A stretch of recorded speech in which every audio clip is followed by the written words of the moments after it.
নেত্রকোনায় বজ্রপাতে মৃত্যু আশঙ্কাজনকভাবে বেড়েছে। সবচেয়ে বেশি আক্রান্ত হচ্ছে হাওড় অঞ্চল।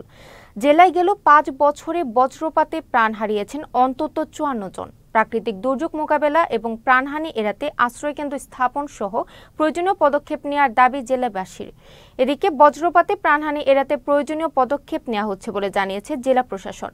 নেত্রকোনা থেকে প্রতিনিধি জাহাঙ্গীর আলমের পাঠানো তথ্য ছবিতে ডেস্ক রিপোর্ট।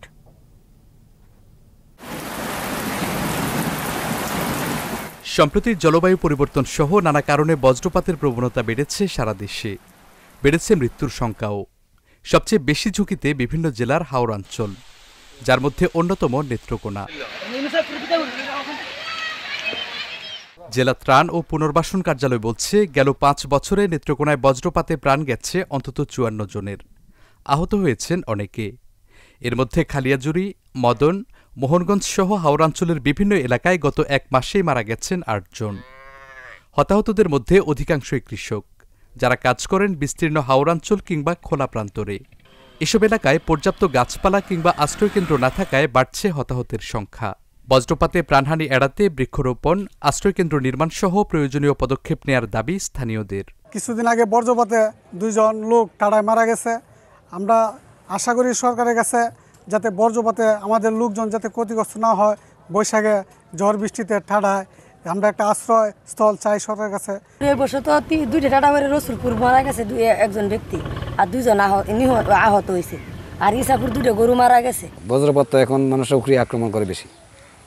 আশ্রয়কেন্দ্র বলতে কিছু নাই, হাওড়ে কোনো ঘরবাড়িও নাই, কোনো জায়গা হতো নাই যে এখানে মানুষ 2 জন দাঁড়াইবে, এটাও পারে না। আমাদের বিরাট সমস্যা হয়, দৌড়ে দান লাগে 500 কিলোমিটার, দৌড়ে যায় 4 মিনিট। বজ্রপাত হইলে আমাদের এখানে আশ্রয়স্থল বলতে কোনো কিছু নাই। আমাদের সরকারের কাছে আকুল আবেদন, যাতে আমাদের বাড়ি অঞ্চল এই কৃষিপূর্ণ এলাকার মধ্যে যদি একটা আশ্রয়স্থল করে দেওয়া হয়, তাহলে আমাদের এই বজ্রপাত থেকে রক্ষা পাওয়ার মতো একটা ব্যবস্থায় আছে। বজ্রপাতে প্রাণহানি এড়াতে একগুচ্ছ পরামর্শ দিলেন ফায়ার সার্ভিসের এই কর্মকর্তা। বজ্রপাতের সময় 30 থেকে 45 মিনিট, এর বেশি হয় না। কাছাকাছি এই সময়টা আমরা নিরাপদ আশ্রয়ে থাকার চেষ্টা করব। আর যদি নিতান্তই ঘরের বাইরে যেতে হয়, তাহলে প্লাস্টিকের স্যান্ডেল, কাঠের হাতলওয়ালা ছাতা, এগুলো আমরা ব্যবহার করব।